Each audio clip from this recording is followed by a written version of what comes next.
Hi everyone, welcome to Park at Theme Parks Edition. I'm super excited because today I'm going to be talking about my top 6 favorite roller coasters at Cedar Point. If this is your first time visiting my channel, welcome. I'm so excited that you found me. Please subscribe so that I can help you maximize your theme park experiences. This video is video number 4 in my Cedar Point series, and you definitely want to watch the other videos in the series as well. They will give you good information if you're planning a trip to Cedar Point, especially if you are going from out of state for the first time like I was. As some of you know, the roller coasters at Cedar Point are some of the best in the world.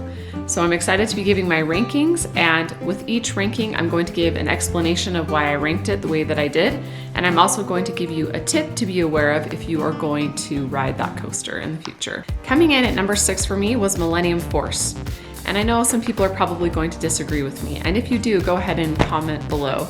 I know that everybody has different things that they like about roller coasters, and for me, this ride just wasn't very memorable. It definitely still made my top 6, and it's a wonderful ride because you are right next to the lake, and I love the views. The views are definitely the best part of the ride. But the ride itself, after the first drop, wasn't very memorable. There was nothing that really stood out to me. We blacked out and grayed out on Millennium Force. There's also a huge section of the line that doesn't have any shade, so it got really hot, and perhaps the heat of the day made me more frustrated about the ride. I wanted to pass a tip along to you about this ride. I was wearing a jacket around my waist, and the Cedar Point employees had me take off the jacket and actually wear it on the ride. And it was fine because the temperatures were cooler, so I didn't mind. But if you are wearing a jacket around your waist, you will have to put it on. You can't keep it around your waist on the ride. So if it's too hot, definitely just leave your jacket in a locker. Coming in at number 5 was Val Raven. Val Raven is the first dive coaster that I've ever been on, so the dive part of the coaster was super fun, and the second dive was also really fun too. But one thing that's difficult for dive coasters is after the main part of the dive is over, it's difficult to make a coaster that's truly memorable after that. I definitely think that it was more memorable than Millennium Force, which is why I placed it at number 5. One tip I wanted to give you if you're planning to ride this is to make sure to brace yourself during the brake run at the end. There's a section where it's a little bit rough, and if I had known, I probably would have braced myself a little bit more. One thing about riding roller coasters for me is that I want to feel that the whole ride was a good experience. So if I come to the end and it's a rough brake run, even though I might have had a good ride on the rest of the coaster, I still will feel like it wasn't an overall pleasant experience. It needs to be a positive experience from the beginning to the end. Coming in at number 4 on my list was Gatekeeper. This ride really surprised me. I wasn't expecting to like it as much as I did. I feel that it's the perfect balance of exhilaration and fun. And I also liked that I didn't feel totally freaked out on it like I did with Thrill Dragster. I love this coaster because I feel like it's a good coaster for all ages, old and young. My teenagers teased me a little bit because the ride is a little bit more tame, and they made fun of me saying that I was old, and that's why I liked it. Being in the front of Gatekeeper is the best. You feel like you're flying. It's so fun to see your legs out in front of you. It's totally unobstructed, and I loved it. I love being next to the water and seeing the views. The views are absolutely fantastic. I also liked how the wait times for this ride weren't very long, and the operation seemed to go really smooth. This ride is very conveniently located by the main entrance, and I liked that as well. The most memorable elements of this ride were the keyhole sections and the first drop. The first drop reminded me a lot of X2 at Six Flags Magic Mountain, which is one of my favorite roller coasters of all time. I felt like I could relax on the ride and just really enjoy myself, so I highly recommend it. One tip I have for riding Gatekeeper is to wear a jacket if the weather is cooler. If it's hot, you'll probably be fine. I was there in the springtime, and so it was really windy. I think being right next to the lake makes it so that the wind picks up in that section of the park. So that's my tip for riding Gatekeeper. Coming in at number 3 for me was Thrill Dragster. And again, I know people are going to disagree with me, and I think a lot of it just depends on your personality and what you like in coasters.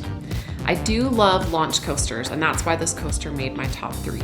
The launch is unlike anything I've ever experienced. It literally takes your breath away. I could not breathe for the first 10 seconds of the launch.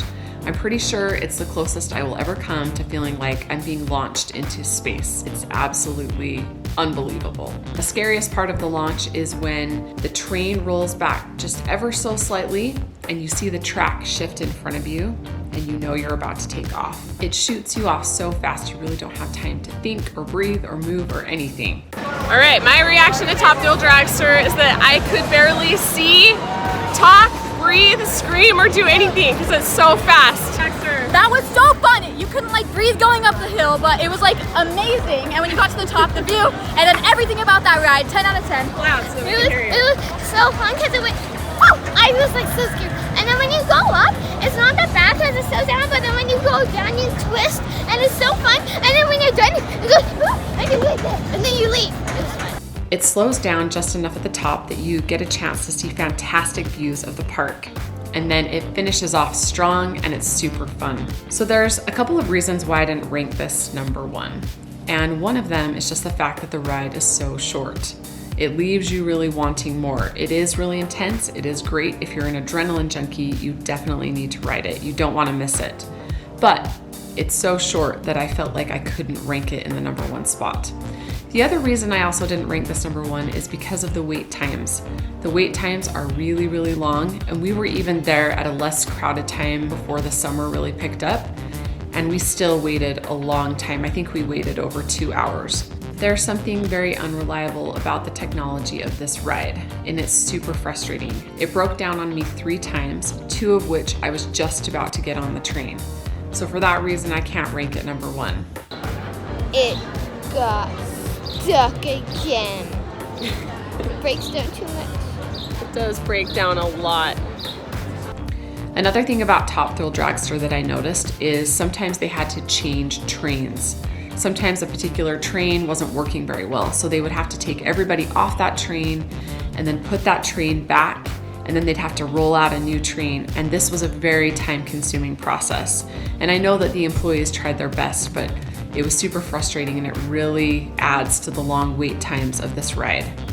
So the tip I have for Top Thrill Dragster is to get a Fastlane Plus Pass if you want to ride this often. You will increase your chances of getting on it more. Even if you have Fastlane Plus Passes, there's still a good chance you will only get to ride it once or maybe not at all because it breaks down a lot. So if you go into the park just geared up mentally, knowing that you might not get on it and that it might break down on you, I think that you'll have more realistic expectations and you'll probably have a better experience in the park. Definitely ride it. It was one of my favorites and it's unlike anything. I feel in some ways that you can't compare Top Thrill Dragster to some of the other coasters on my list because it is so unique and so different and it's unlike anything I've ever ridden. Coming in at number 2 is Maverick. And I absolutely love launch coasters. So if you love launch coasters, you definitely need to ride this. The launch in the middle of the ride is one of my favorite launches to date, if not my favorite launch to date. The one on Top Thrill Dragster is pretty good too, but it's so scary that it's almost like you can't enjoy it. This launch in the tunnel of Maverick is really fantastic. The only thing I don't like about Maverick is that it's a little rough sometimes. I'm sure when this ride opened in 2007, it was a lot smoother, but it's probably become rougher over the years. I noticed that Maverick is a little rough through the corkscrew sections. Your head tends to bang around a little bit. My tip for riding Maverick is to make sure to take out any earrings that you might have in and then to brace yourself really well. The layout of the ride is very unique. This ride is very memorable, from the launches to the layout of the track. It's a smaller coaster, but it really packs a punch and you definitely don't want to miss it. Something I really like about this ride is if you have a backpack or something, you can take it and place it in the bins just before you get on the train.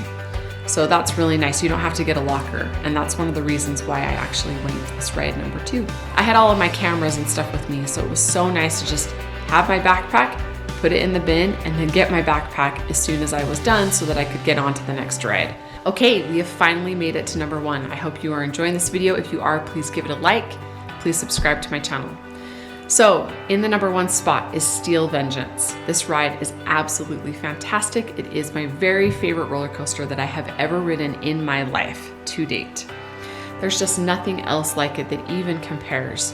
It's so smooth, it's so fun, there's so many surprises, there's so many unexpected elements. And the first drop is the best first drop of any ride that I've ever been on. There were no head-banging moments. I was able to sit in the front, I was able to sit in the middle, and I was able to sit in the back, and I never got a bad ride. Anywhere you sit, you're going to have a good ride. The first time I was more in the front, the second time I was more in the back, and I have to say that I got equal amounts of airtime, I feel, on both. There was a guest in line behind me who pointed out that sometimes you go into an inversion and you don't even know it's going to happen until it's happening, because you really can't see any of the inversions coming. I really don't have anything bad to say about this ride. I was lucky enough to be able to ride it over 10 times when I was at Cedar Point because I had Fastlane Plus passes.